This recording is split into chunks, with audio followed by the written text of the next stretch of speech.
It's in Phoenix. Phoenix is a big city. It goes from Thomas to Union Hills, from 17th to Scottsdale Road with jagged borders. Right? That's an interesting district. Thomas to Union Hills, I-17 to Scottsdale Road. And then it zigzags back and forth, east and west. Well, Mr. Morehouse, welcome. Good luck. We definitely need some people with some practical experience in the legislature, and I wish you the best of luck. Former school teacher and going for education better this evening. Outstanding. Very good. Good luck.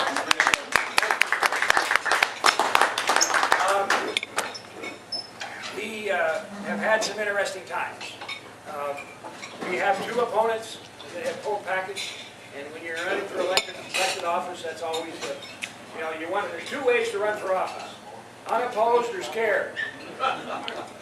So we're running scared right now, and it takes a lot of signatures to get on the ballot, and they have to be valid registered voters that live in the precinct. So we will wait and see what happens. May the 30th, the final cutoff date for signatures. If any of them are a little close, we'll probably make sure that they got enough signatures to stay on the ballot. For our report to you, the presidential preference today were only Republicans were voting for their choice at the polling places for president. We had almost 1,000 signatures gathered. We need 835 to be on the ballot. Since then, we've got several hundred more. So we feel like we're probably pretty comfortable, but if anybody has not signed our petitions, let us know. James Carpenter was very successful in going out and gathering signatures along with almost 40 other people. I don't see any other signatures gathered here. Oh, besides my wife. But we had a great deal of help, and then we had a fundraiser here 2 weeks ago. Wasn't quite as successful as we wanted it to be, but Mike Roth's front row Suns tickets were very popular and brought in some money. And Scott, thank you very much for your support and backing. And we miss you at CHC. And thank you to be here. And Scott, you're a key constituent of ours, and I know that you're going to be here and providing service for us for many years to come. We are joined again today by Dr. Dale. Dr. Dale is the president of Paradise Valley Community College. In a week time, he chose to put me on his president's council. He hasn't asked me to leave yet, so I guess I haven't insulted enough people to make that happen. But Paradise Valley has two campuses, one here at Union Hills and 32nd Street, and then one up at Black Mesa at South of Carefree Highway and about 60th Street. And they also have a multi-use facility there with the YMCA and a local community organization. So they have collaboratively put together a community college branch and other things in the community. So Dr. Dale, we're honored to have you here and truly appreciate the fact that you have stayed so much in touch with the community.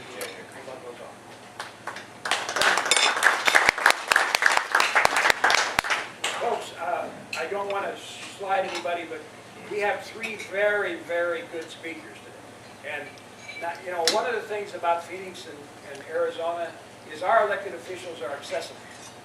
And Phoenix has always made sure, the elected officials in Phoenix have always made sure that they were available and could come and speak with people on a one-on-one basis to be able to make you understand and have knowledge of what goes on.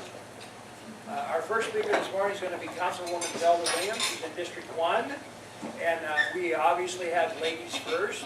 So gentlemen, I hope you'll understand that you're not going to get shortchanged, but we are going to start with the ladies. Zelda, this is her second go around as councilwoman. She was in the council before, then she became mayor, where she was vice mayor, and then she became mayor for a period of time. And then after a hiatus, working for Sheriff Joe and doing a lot of wonderful programs for Sheriff Joe, she went back, and then because of term limits, Dave Siebert was termed out, and thank God we were able to get the former councilperson back in District 1. And Zelda has always been a dear friend of all of us. She's very much in touch with her constituents, and has really gone in, and I think that the council that we have in the city of Phoenix is you're going to hear this morning that it's a lot different than it has been. We have a new mayor, we have several new members on the council, and I'm very proud of what I see them doing. And what I see is politics of old. They don't all have to agree. They can debate, and they can vote as they feel they want to, and they can leave and still have a cup of coffee or a beer together. That's the way it used to be. You know, in Congress and in our federal legislators, they used to talk about the times that the old leaders would debate, and they did just brutal as heck on the floor of the House or Senate, but then that night they would socialize and they would still communicate. We need to get back to that, because our government is about process, compromise, and coming up with good public policy. And if we're just going to specialize ourselves to the point of those interests, we're not going to have it. I think that Phoenix is coming back to it, and I think today you're going to hear that. So can we please welcome Councilwoman Zelda?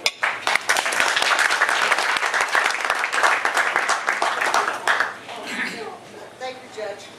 I have known Clancy forever. Speak up. Okay, can you hear me? Does this work?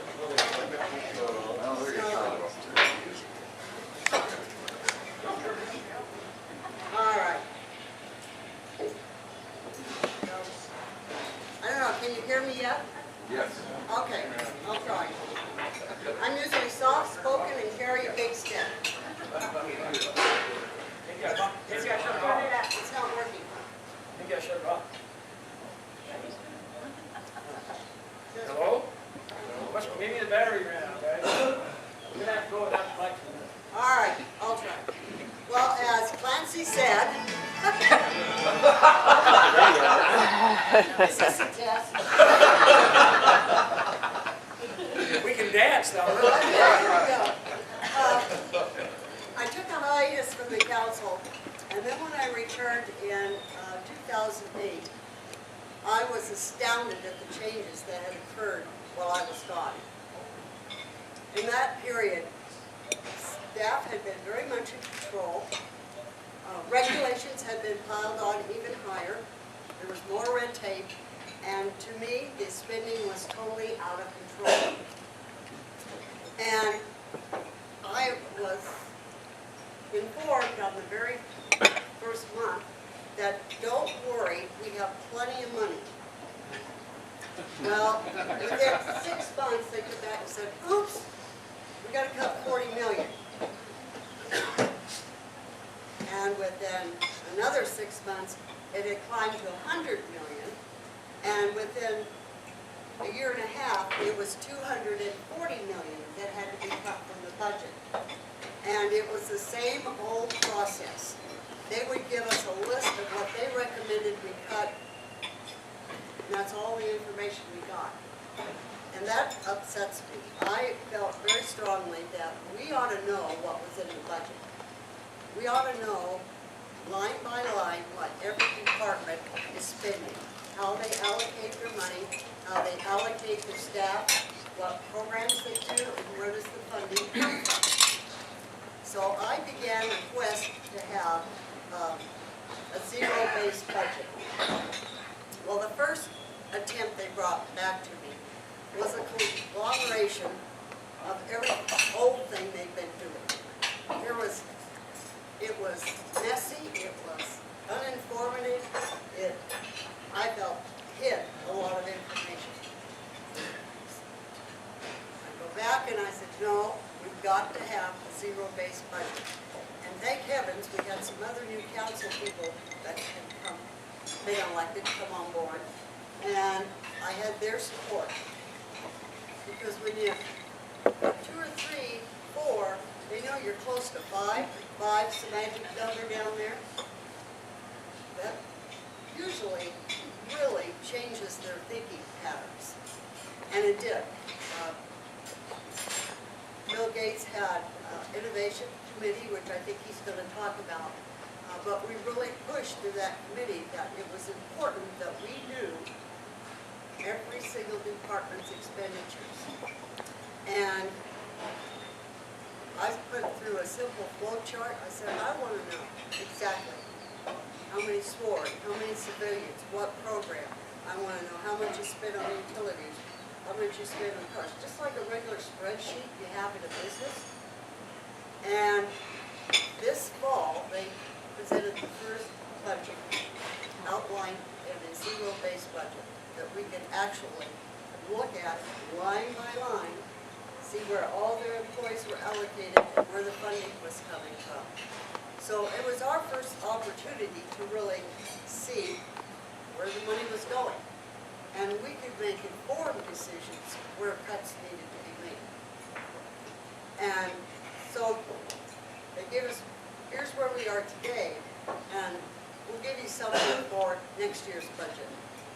I said, well, it better be in exactly the same format and the same sequence, because that way we can do a line-to-line comparison. Begrudgingly, we got it. And it has been, I think, one of the best practices. In fact, it is now being used for a model for other cities, and they're all coming on board, asking the same type of questions. But I think the importance of that is we were actually able to make some serious cuts, determine if we wanted to continue some of these programs. Because to me, you've done a program for 20 years, was it successful? Do we still need it? If it wasn't successful, why are we still doing it? We can ask those types of questions. So I am very pleased to say that we do have a balanced budget. If you attended any of the budget hearings, there were 17 of them. The budget is online at the city, so you could go line by line and see where the expenditures are. But I am confident for probably the first time we actually know where the money's going. And we can hold people accountable, because that has not been the practice before. So that's probably been the hardest thing I've been working on for the last 2 years. Also, we have worked very hard to cut red tape to make it easier to do business in Phoenix. The economy is improving. We have developers coming in with new projects. We're going to have another new hotel downtown. 20 years ago, the Colliers bought the property, did the swap, and they're finally going to build their building after all these 20-some years. I had a developer come to me yesterday with a new project. He's got the money, he's looking for a site and see how we can help him. It will bring in probably anywhere from $8 to $10 million a year in revenue. And it's very, very exciting. So I just wanted to know, things are improving. Any questions, anybody? I just have a quick question. Has the city looked at contracting out some of the services? I've heard still, as tight as things I guess are and should be, I still see a lot of people standing around doing city jobs with city equipment and trucks and all that. And a contractor could probably do that work a whole lot less, and actually the work that I saw him do, a contractor would have never been paid for it because it was not done very well. So is there any consideration for contracting out some of the city services so we don't have to pay the high wages and all the health care and all the other stuff ad infinitum? Thank you, because I should have mentioned that. Actually, I will give Sal DeCiccio credit for this one. That was his charge when he got on the council, and he has really led to do a lot of, he calls it privatization, but staff calls it white sourcing. And yes, we have made, we've about tripled what is out. And we have 2 areas that I think are extremely important that we closely monitor. One is the landscaping. Libraries come back and say to us, if we go outside, we could save $80,000 a year. So we are in the process of doing that. The city manager would not go lay off people, but as attrition happens, we are filling that with privatization. The same thing will be true at Sky Harbor. That landscaping bill is huge, and we are putting that into the private house. There are other areas, but those are just 2 prime examples that I think absolutely fill the bill. We have now self-certification, where you don't have to go in and go all through staff when you bring in building plans. They can have their own architect, go through courses, self-certified. They walk in, he signed off on it, we accept that. He has a responsibility, he'll still send an inspector out to make sure it's matched. But they don't have to wait 6 months to get their plan from the highway department. And I can tell he wants me. Well, no, what I think we ought to do is hold off on questions till all three have spoke, because I bet each one of them have something that they can do, they can add to that question. Yeah. So, Del, do you have anything else right now, and then we'll come back for some questions. I'll Have a seat. The next person is a gentleman that I have known for a really long time. He was a staffer for John McCabe for an awful long time. He served in the legislature for 6 years. The ultimate professional as far as I'm concerned. He always responds to anybody that has a question. The more controversial, the more he likes. And he always will face. Let's not play that up right now. I think this is probably pretty fair. You're probably okay there. But Jim Waring is a proud father of twins.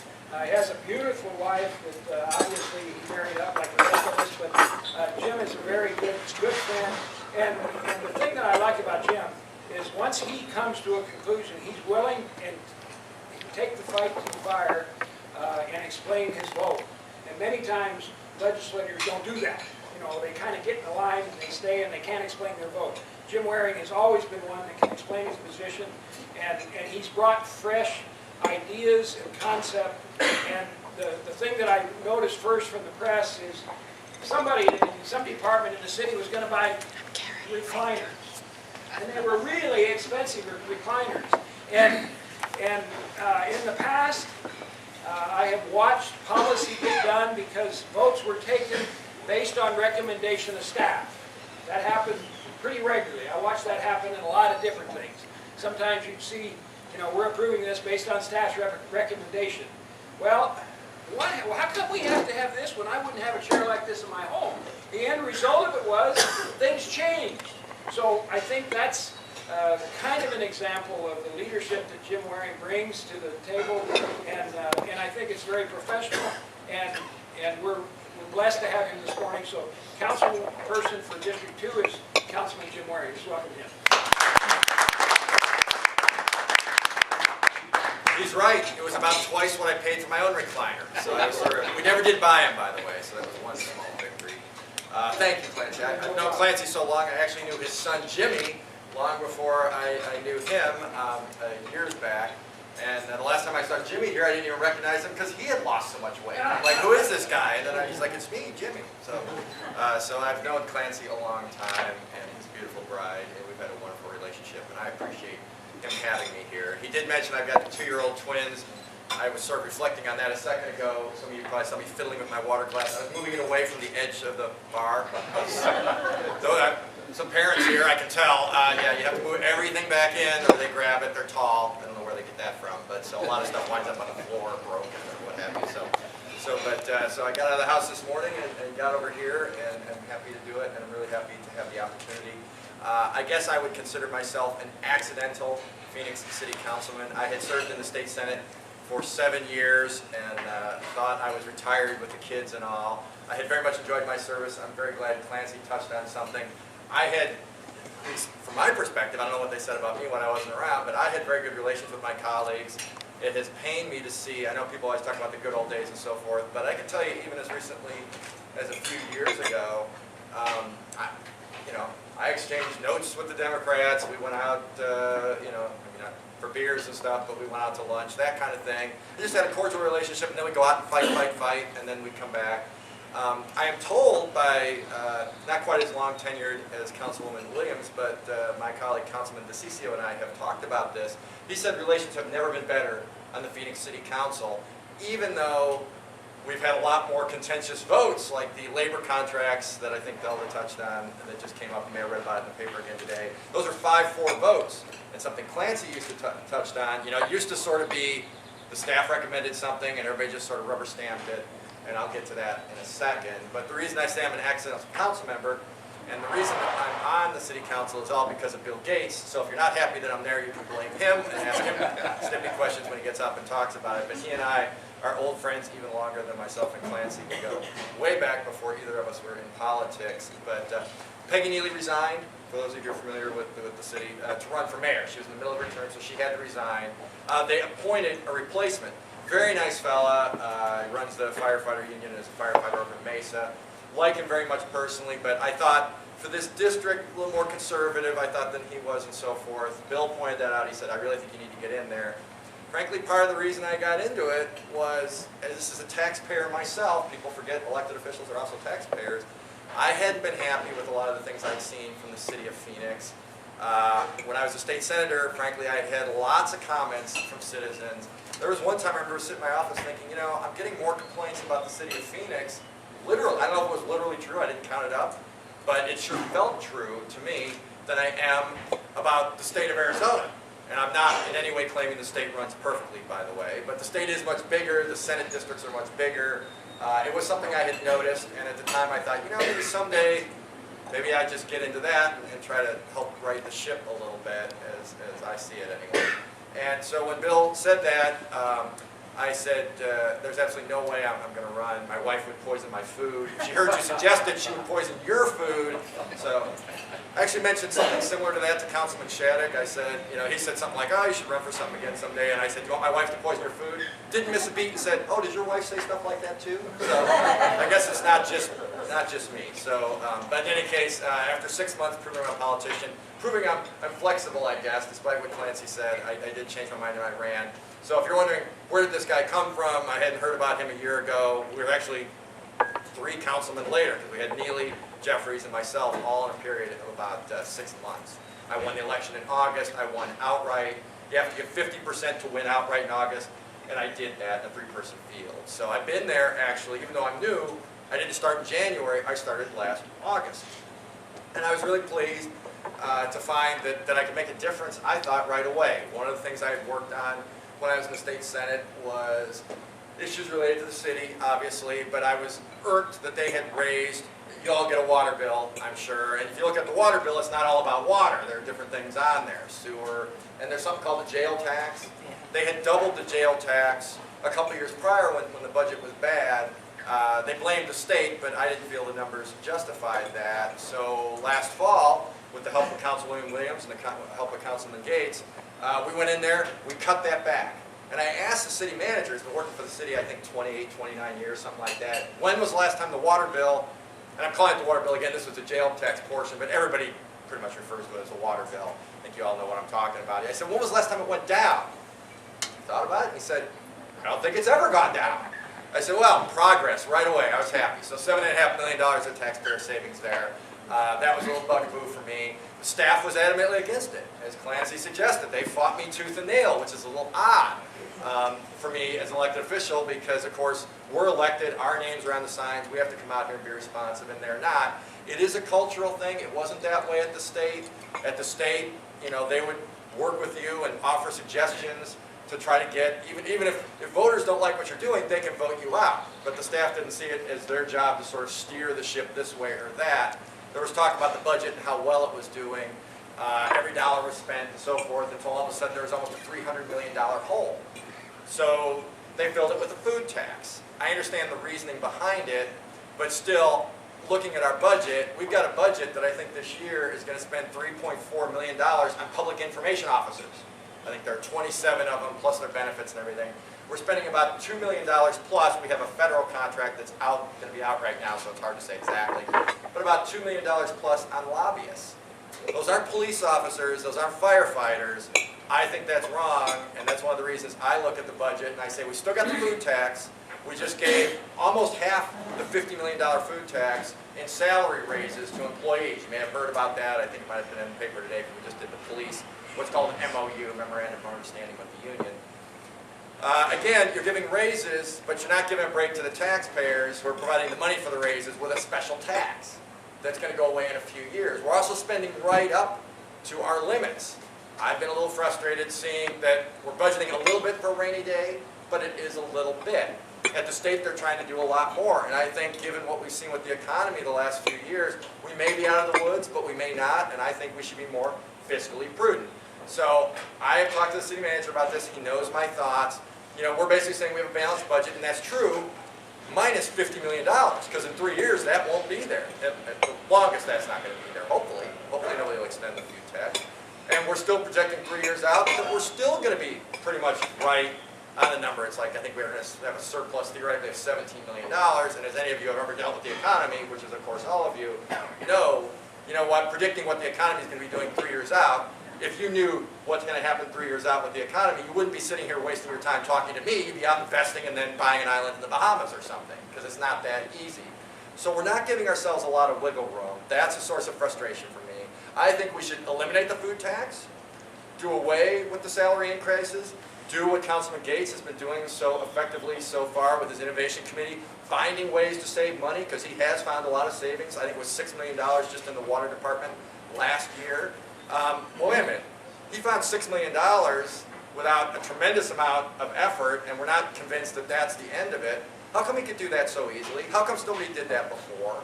You know, these are the kind of questions that I've been asking as I've been there. So I voted against the contracts with the unions. So did Councilwoman Gates, Councilwoman Williams, and Councilman Gates. It was a 5-4 vote, very close. I'm sorry that we lost that vote and we couldn't further the discussion.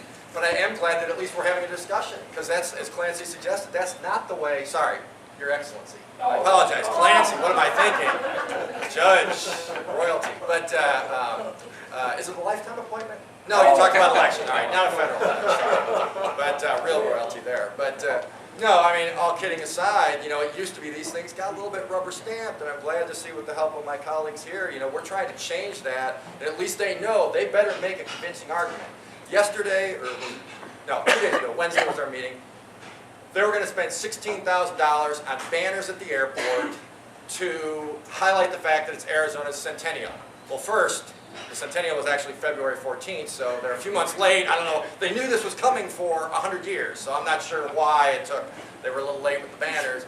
But I pulled it. I said, you know what, we're going to have a separate vote on that. They try to group stuff like that together. We're going to have a separate vote on that. And you know what they did? They just didn't have us vote. It just disappeared. So maybe the banners will disappear too. Well, I'm proud of Arizona, and it in no way reflects the fact that I'm not happy it's a centennial. Do you think visitors at Sky Harbor would rather pay slightly more for their airfare, because that's effectively what happens, or do you think they'd like to see the banners? I'm pretty convinced that they would like us to keep costs as low as possible. We just had an item that was very contentious, started last fall. They were going to spend they did spend $4.5 million, I think was the final price, Bill, was that right? $4.5 million on a property at the airport. Okay, the thing had just been purchased at a trust sale in December of 2010 for $1.3 million. 16 months later, we're spending $4.5 million, and as Councilman Gates found, it was right next to a Superfund site. So there's all sorts of cleanup and so forth that has to go. That was never revealed to us. Another source of huge frustration. We fought a big fight. They reduced the price from $4.9 million they were going to pay to $4.5. Well, okay, that's great, but the last bidder only paid $1.3 million. Has anybody else, until like the last month when home prices have gone up, anybody else seen their house like triple, quadruple in value anytime in the last couple of years? No. So if you want to make some money, go buy some property at a trustee sale down at the airport, and now you too can become a millionaire overnight, because that's exactly what happened. Very, very frustrating. And again, I think that was a 5-4 vote too. It was highlighted in the paper. I'm like, what kind of negotiating? They were proud they didn't have to pay $6.5 million for a property that went for $1.3 million. This is the kind of thing that you see happening, and I don't like it. I don't think it speaks well of our negotiating techniques for sure, but I find it extremely frustrating. There have been several examples like this that I scratch my head. Remember the bus strike? Okay, we hire a company to manage the bus services. So, and it's been a botch right from the start. Lots of controversy about how they got the contract and all. Bad stuff, I guess we'll just put it that way. But so I'm there, now we're having a strike. I didn't have anything to do with the contract, that was a couple of years ago, but now we're having the strike.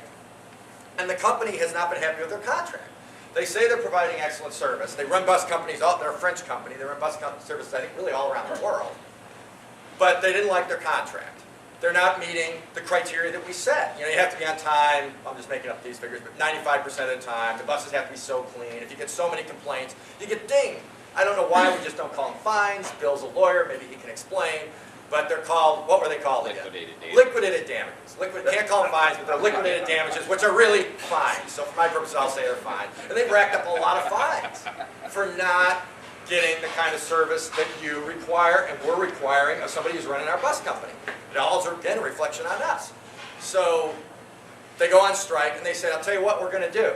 If you change our contract and don't make those fines permanent, and if you lower the bar, basically, we have to reach in our service, and you go one better, you actually pay us back for the damages we've already incurred, then you know what we'll do? We will negotiate with the strikers, and we'll end your strike.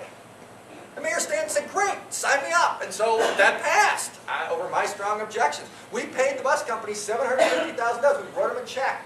And the staff didn't tell us that we were actually writing a check until I asked at the hearing. I'm like, wait a minute, is this backdated? Are we actually writing them a check? The answer was yes. That got some hackles from some folks. So I look at stuff like that. I'm like, we're talking about what a great bargain we drove. So you can expect lesser service, and you wrote the company a check for $750,000. That was your deal. Not really reported in the newspaper. I did a long radio interview. It was mentioned, but not to the extent I thought it should, because yes, I'm happy that the strike was over, but as an elected official, I would rather take the heat than just basically buy off this company. I thought it set a terrible precedent for our other city contracts going forward. And again, I will stop there. But those are some of the things that I saw that at least I'm there, I'm trying to fight and correct. If you're wondering where the district is, the southeastern corner is Scottsdale Road and Cactus, but it goes all the way up to Anthem, just south of I-17. So it's a long, big, 110 square miles, so chances are you live in it. And I'll be happy to talk to you. I'll leave some cards here if you ever have any questions. After hearing me, you probably won't ever want to talk to me again. I understand that. We're going to have lots of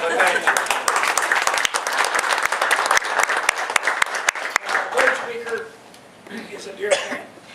Believe it or not, I've known him since he was in high school. He's a local guy, went to Deer Valley High School, has a stunningly beautiful wife who also happens to be a judge, and she's a lifetime judge. I'm just a every 4-year judge. But Bill Gates and his family are just very, very good friends, very good people. Bill is legal counsel for Ping, so you folks that play golf understand that he's very important to people that play golf, but he's been legal counsel for Ping for a long time. Obviously understands the private sector very, very well and equates that to practical service at the legislature.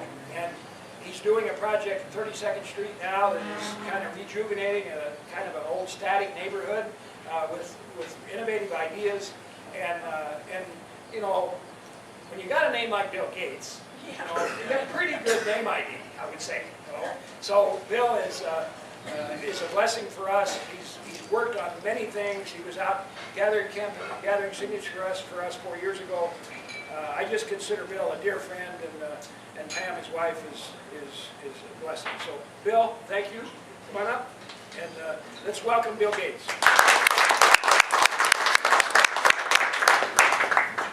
Thank you, Judge.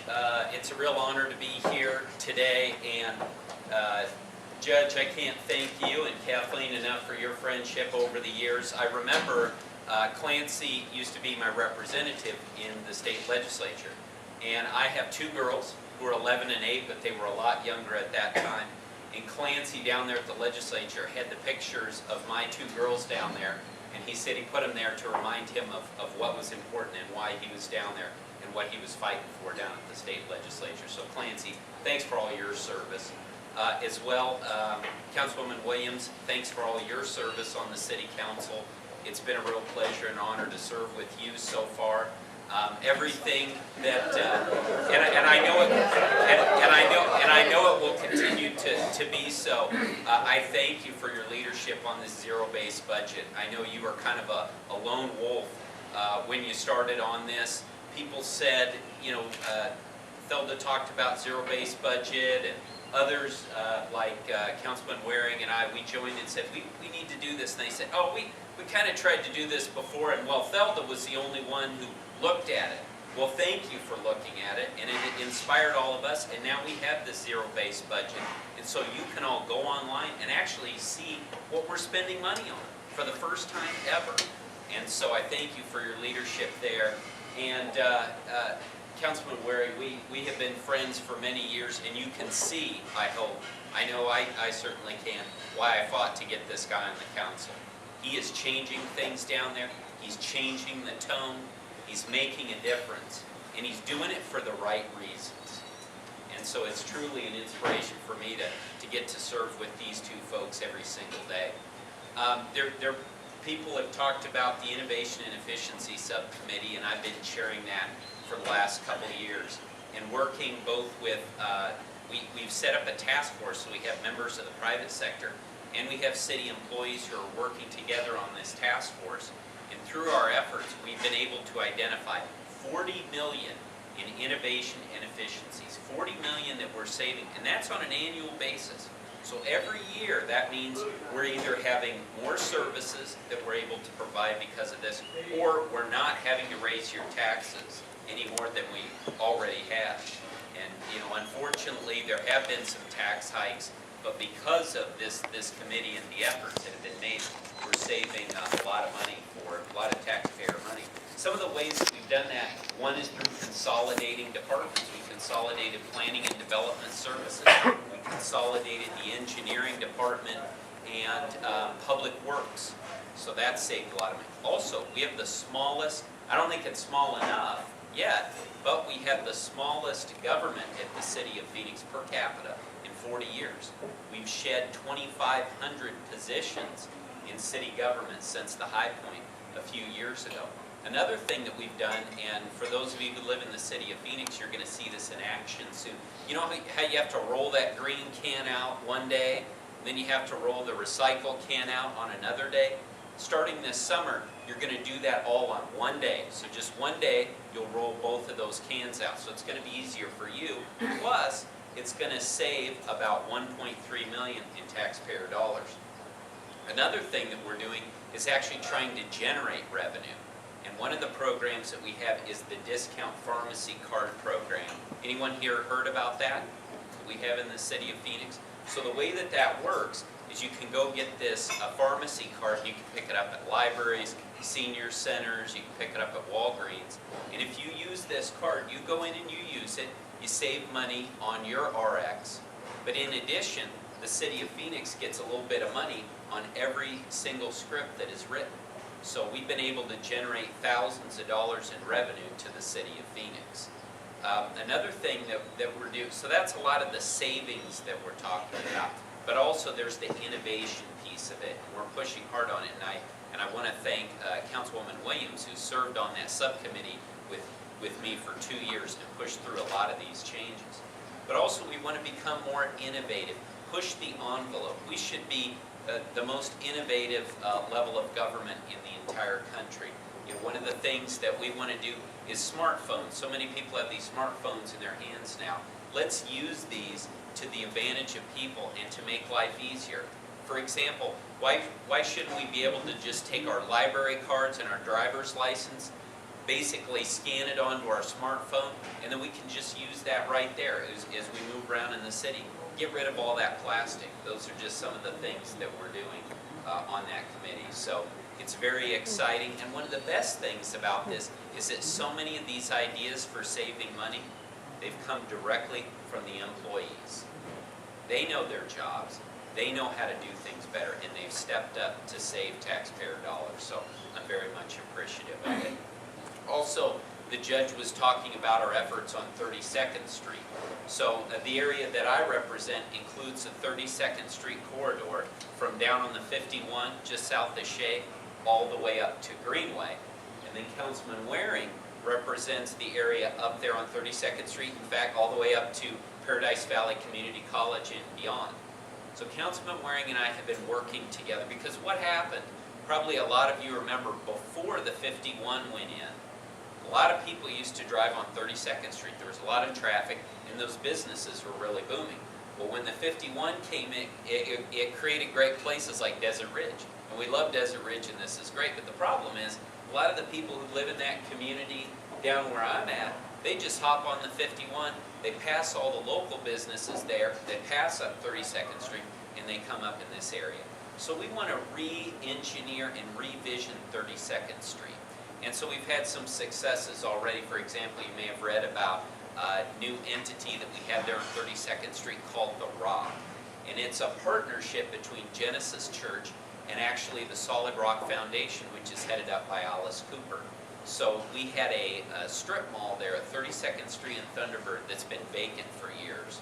But what they wanted to do was open up a youth center where, working with Alice Cooper, they could help the teens learn skills in recording, acting, singing, dancing, because Alice Cooper's wife is actually a famous dancer. So we fought hard to get those folks to relocate on 32nd Street, and they've just opened up The Rock at 32nd Street and Thunderbird. So before, this was kind of a blighted property, and now it's going to be a great place for our teens to go and keep them busy and keep them out of trouble. Working with Councilman Waring, another one of the things that we've seen on 32nd Street, if you go up and down it, it's just a bunch of asphalt. It's 3 lanes in one direction, 2 lanes in the other, and we don't need all that asphalt anymore. There's just not the traffic anymore. So one of the things we're talking about, it's something that I guess the judge has been on, it's called a road diet. And what that means is we're going to shrink, one of the things we're looking at is shrinking the lanes. So we won't have as many lanes, but instead we'll have bike paths so people can use it for bikes, and it's really amazing the transformation that can create for an area. They've done it recently down on Central between Camelback and Bethany Home. So it makes the area more pedestrian friendly, it improves the neighborhood, and can lead to economic development and revitalization. So I appreciate the partnership of Paradise Valley Community College, who has gotten involved with us. We have ASU students who have come out and actually put together a report on the revitalization of 32nd Street. So this is a partnership, and for those of you who would love to get involved in it, we would love to have you be a part of this. So again, Judge, thank you for giving me the opportunity to be here, and thank you all for being here this morning. Sure.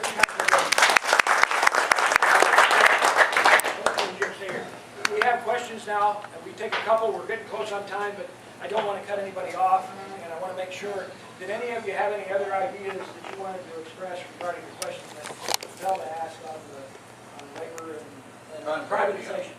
Privatization. Yeah, privatization. Oh, yeah, I was going to say, I'm surprised. yeah, sorry, We'll get you done. I didn't address that issue. I agree with Councilman Williams. Councilman DeCiccio has pushed very hard on outsourcing. In fact, some of you may know he went out to the state legislature to essentially force the cities to outsource some more. Now, that bill did not become law, but I certainly saw it as a wake-up call to all of us that we need to push forward on this. And as Councilwoman Williams has said, we've tripled the outsourcing that we've done already, but we have not done enough. We need to do more. And my view on this, and right sourcing is the term that staff uses, and I actually like that. So what right sourcing means is, and this is what it's all about to me, whoever can do the best job for the lowest cost, that's who should do it. So if the private sector can do it as well or better for less money, the private sector should do it. But if there may be things that we're outsourcing that actually government can do better at a lower cost, I'm okay with that as well. An example of that, in our law department, we used to outsource some of these kind of routine cases out to outside law firms. We've brought those in-house and we've saved $3 million. So I don't care. I don't have a dog in the hunt. We can in-source or outsource, but I want to do it in the most efficient way. And typically, the most efficient way tends to be through privatization. So I'm proud of our record so far. We're doing as much as any level of government, but we need to press and we need to do more, and I'm committed to doing that in my subcommittee. Yeah, I just want to tack on with actually a compliment to Councilwoman Williams. When I was at the state senate, you could go to your library or it was online. They give us the budget books, and what the books would have in it were, really I think they went back a couple of years. Here's what you spent in 2009. Here's what you spent in 2010. Here's what we're thinking about spending.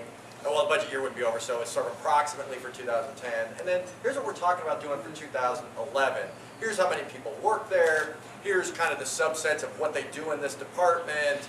Here's how many employees do it. Here's how many employees we had the last couple of years. Here's how many employees we have now. I was shocked when I got to the city of Phoenix and I asked for that information. They didn't really have it. We're not in any kind of coherent form. And if the councilman can't figure it out, not because we're all so smart, but we do this on a daily basis. We have access to staff and so forth. If it's hard for us to get answers to these questions, how hard would it be for Don Hesselbach or Frank or any of you guys to get down there and figure out what your city's spending your money on?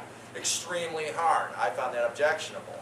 But before I got there, Councilwoman Williams was fighting this battle, and then when Councilman Riggs and DeCiccio joined up, so again, I'll pat myself on the back, before I got on the council, they made these changes. So this year I got a nice 500-page book with little tabs. That's how I know how many public information officers we're hiring. That's how I know how many lobbyists we're hiring. Because before they were sort of scattering it out, oh, there are 4 at the airport and a couple at the water department. Now it's all there front and center. Frankly, I'm surprised that more reporters aren't flipping through those books and taking a look at some of the things we're spending on. I think they're starting to get the idea that they can, and it's a lot easier than it used to be. But that's all thanks to Councilwoman Williams' efforts, and I think that's going to make a big change in the stuff you're talking about, because now all of a sudden, and you find out, hey, look how much we're spending on X. So there has been some outsourcing. Now the problem has been, of course, from the city manager on down, they're good people, well-educated, bright, well-compensated, but you know what they don't want to do?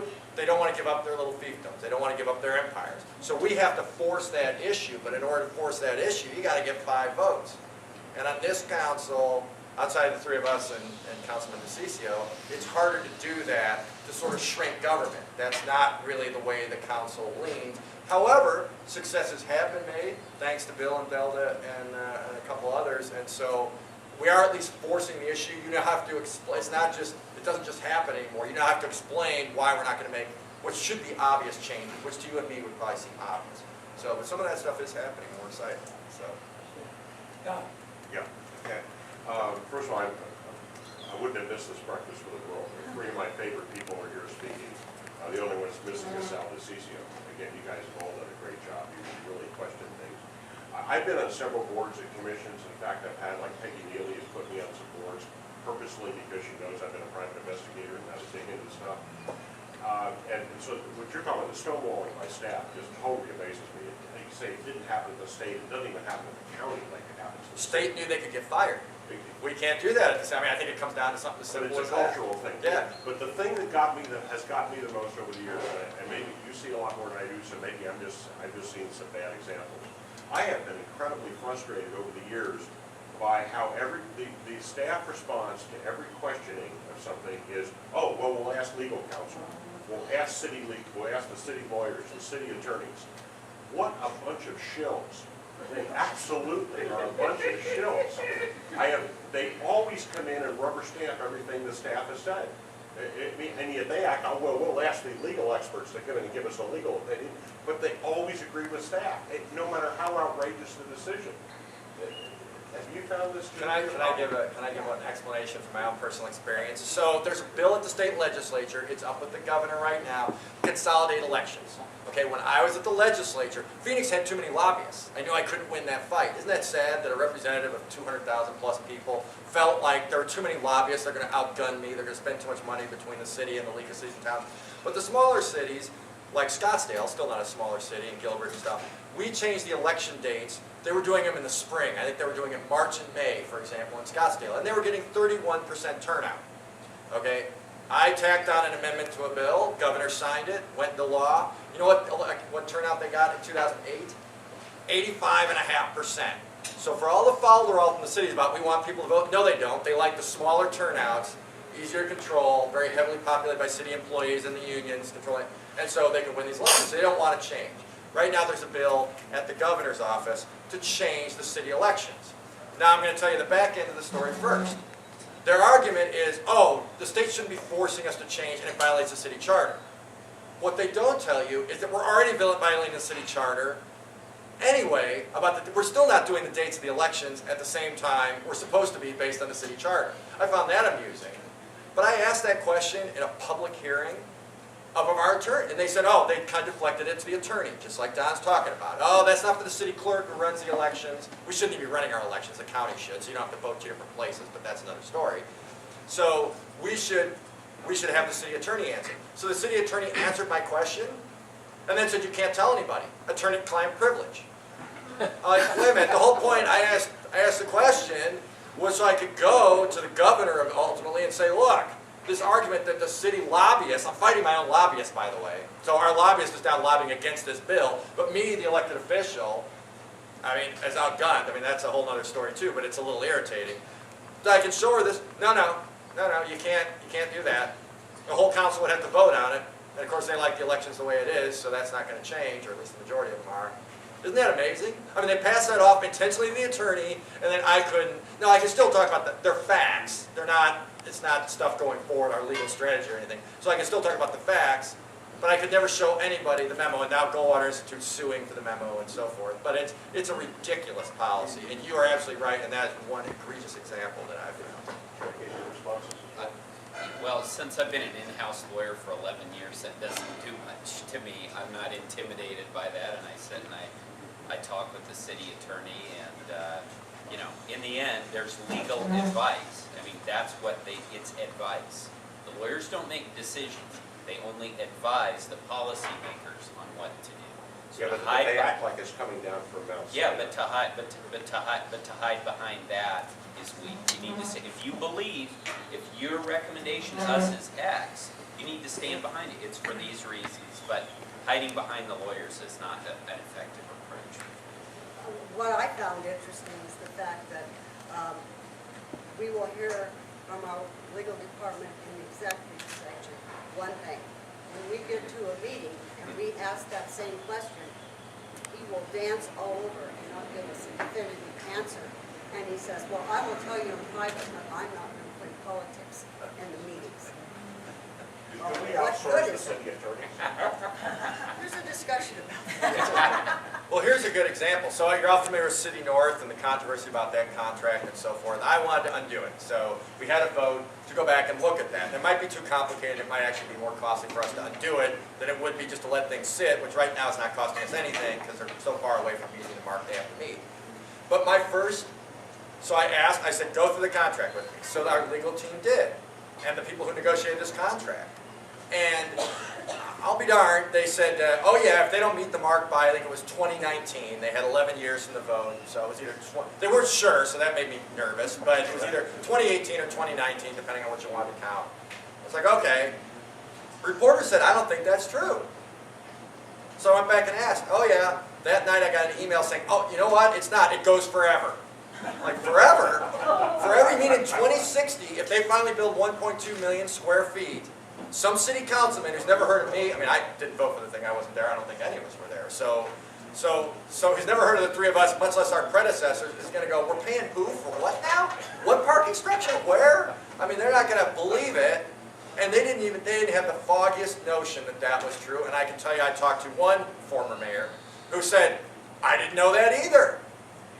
Former city councilwoman who's now the head of the state land department said, I didn't know that. That goes forever? She started laughing because she's an attorney. I'm like, to Clancy's point again, who's minding the store here? They got a contract that goes forever. For no apparent reason that anybody can explain and nobody seemed to know. It doesn't inspire great confidence, we'll put it that way. So it is an issue. All right, last question. Can you comment on the dynamics of communications and working with the mayor's office from your perspectives? From my Would you like perspective, another cup of coffee? no, I don't have, it won't All take me that three long. of you are very interested. I don't have communication, Period. period, yeah. He has not come to my office or personally called me since he took office. I've known the mayor for many years, so you know, we talk quite a bit, and I talk with his staff quite a bit, and we've had good communications. Like Councilman Waring said, we don't agree all the time. We actually vote opposite ways often, but I've found that he's communicated very well, and I give him high marks for transparency. Since he's come into office, we used to, half of our meetings, the city council meetings, were not on TV. Those are now all on TV. Our subcommittee meetings have never been televised, and he's been pushing through an initiative, which I'm fully supportive of, to televise all of our subcommittee meetings, because a lot of times the most important work, detailed work, actually occurs in the subcommittee. So even though he and I may disagree on a lot of issues, I do give him high marks on transparency and the communication that I've had with him. I've served with two mayors, although briefly with Mayor Gordon, but I've known him for a long time, and a lot of people are extremely critical. Obviously, I supported his opponents, he supported mine, and so forth. But again, remember I said cordial relations? I actually got along with the guy. Now, that wasn't necessarily true of every other elected official, members of the council, and so forth. They have completely different styles, though, Mayor Stanton and Mayor Gordon. I guess, from my perspective, it's a lot more clear what's going on. You know, sometimes you get that last couple of years of your 8-year term like Mayor Gordon had, and I think maybe fatigue sets in or something else sets in. And it was kind of hard to see where he thought he was steering the ship. I only served with him for 4 or 5 months. But when I say that, I don't want you to think it's anything personal. I actually get along very well with the guy. I think he was ready to go, and he knew it, and so that was it. With Mayor Stanton, he has called me. He's called me on Sunday afternoon. He's called me at night. We're going out to dinner next month with our wives. I've known him since before either of us were in politics, which goes back a way, because I was first elected in 2002, and he was appointed to the council, I think, in 2000. So he's actually 2 years younger than me. He was quite a young man when he got on the council, so he's been doing it for a long time. Thanks to Bill, I knew him before that. But we do differ about many things. We have had some fights. I've got into it with his staffers. But behind the scenes, it's been fine. Has he come swinging by my office, as Mayor Gordon had? No, he hasn't. But has he called me about different issues, even when we disagree, and get my opinion and so forth? He has. For example, the bus contract, that was a very hurried process to get that done. So they had a special meeting. I had a doctor's appointment that morning. I had to go to the doctor. So I was like, you're scheduling it through no fault of my own. I've had this thing on the calendar for a couple months. It's going to take me, you guys know how it goes, it's going to take me another month or something to get in to see this guy again. I need to go. And he said, I'll tell you what, because you can call in, which is a nice thing, it's different from the Senate, and vote and everything. And I will let you go first, and we will try to make it so that you can vote. And I literally voted as they were taking my blood pressure at the doctor's office. My doctor was late, so it all worked out. I appreciate Your their blood courtesy. pressure was going No, up during my blood pressure is immaculate. Much to your surprise, I seem heart healthy, even though I'm so angry. So go figure, maybe it's not all correct. But no, it was, I've had pretty good experiences with him, but I do disagree with him. He knows I supported his opponent, and I want to see the city go in a different direction. But I've actually had pretty good relations with him, so personally. Can I make one last comment? I don't want you to have the impression that I have anything against him or we can't work together. I have a reputation for asking really tough questions, and I think he sends his chief of staff and the city manager in to feed the information, so when I explode, they get the brunt of it and he doesn't. So, I just exploded to him. It's kind of fun, so we gotta go back and forth. yeah, but I look like Folks, let's hear it for our 3 council persons, please. Well, folks, we have a tradition here that many people here don't know why my wife is married to me, and they can't understand. As I tell everybody that I marry, I never let her go to the eye doctor, so she's never seen a big old fat husband. But in any case, when we met on a total ridiculous accident, I had a pink shirt on. So I've always felt that the reason she stayed with me is I wear pink. So consequently, we give pink shirts for Desert Ridge to all of our guests. And Jim, there is yours. Thank you very much. So thank you very much. You got something to at least do the gardening work in or something else. But we're honored to have you here, and I hope that you'll take this as an appreciation of the fact that you attended. Thank you. Thank you. Last thing is we also have a door prize. And Felder, would you mind grabbing it? And, Thank you. no, Judy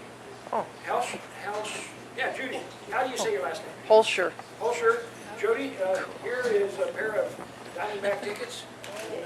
Enjoy yourself. Thank you very much. We appreciate you coming. 2 months, July the 6th, we'll be back here with Marshall Trimble. Marshall Trimble, if you haven't seen him, this is unique. Some of the folks in the political world have criticized me because we've always had high-profile politicians, so by God, we're changing. We're going to have a high-profile historian, musician, a guy that is totally entertaining. What's the date on it? That's July the 6th.